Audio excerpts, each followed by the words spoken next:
Assalamualaikum warahmatullahi wabarakatuh. Pada video kali ini saya akan menjelaskan tentang koloid. Apakah dari kalian ada yang mengetahui apa sih koloid itu?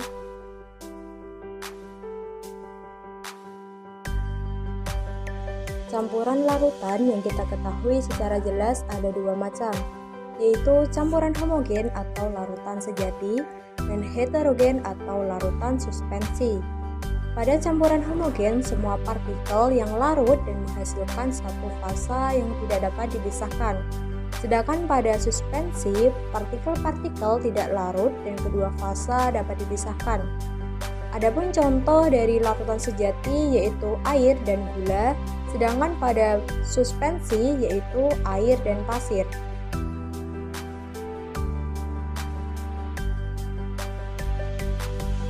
Di antara kedua jenis campuran ini ada disebut dengan koloid.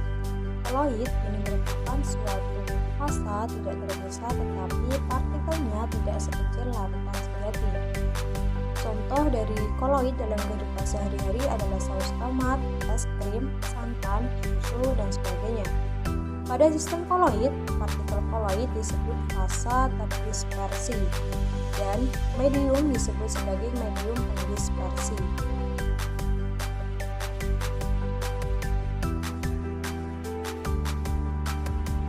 Koloid memiliki beberapa sifat dan perbedaan dari larutan sejati.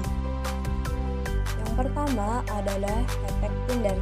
Efek Tyndall adalah ketika sistem koloid disinari oleh suatu cahaya koloid, ini tidak akan tembus cahaya tetapi menghamburkan. Jadi kalau pada larutan sejati, cahaya ini akan tembus pada koloid, cahaya ini akan dihamburkan. Hal ini terjadi karena ukuran partikel koloid relatif besar, sehingga memasukkan cahaya yang jatuh padanya.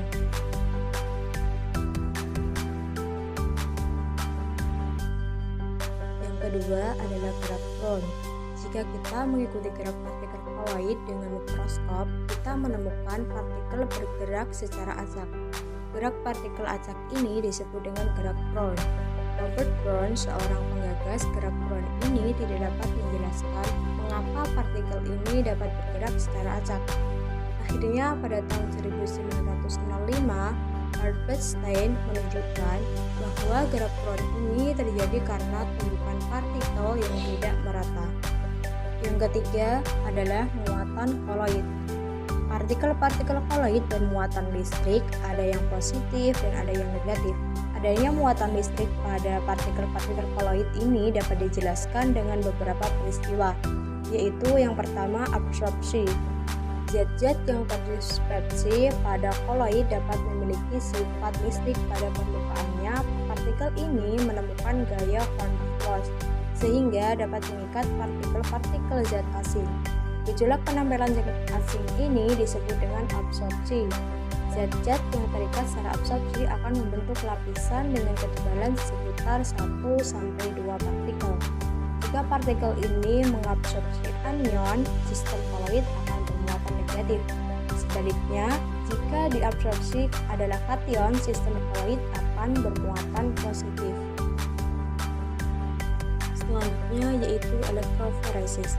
Pada koloid dapat memiliki suatu muatan sehingga zat tersebut dapat bergerak ke arah elektroda yang berlawanan muatan.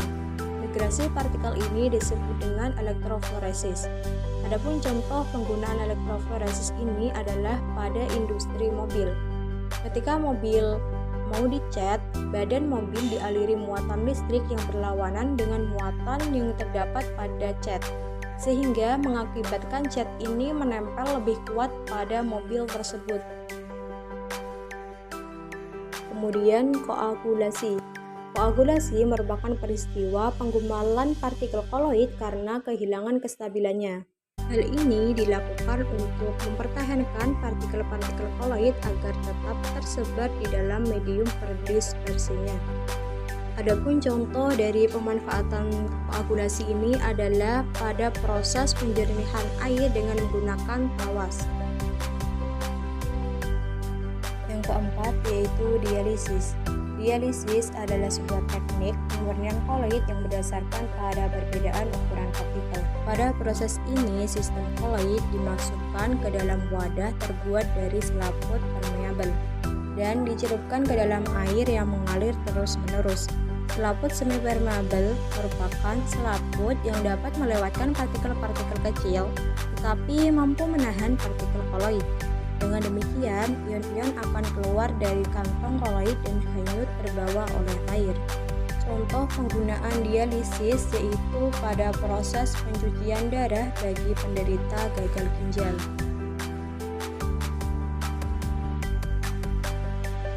Yang terakhir yaitu koloid pelindung. Koloid pelindung merupakan koloid yang dapat melindungi koloid lain agar tidak terjadi koagulasi. Koloid pelindung akan membentuk lapisan di sekeliling partikel koloid yang lain. Lapisan ini akan melindungi muatan koloid tersebut, sehingga partikel koloid tidak mudah mengendap atau terpisah dari medium pendispersinya.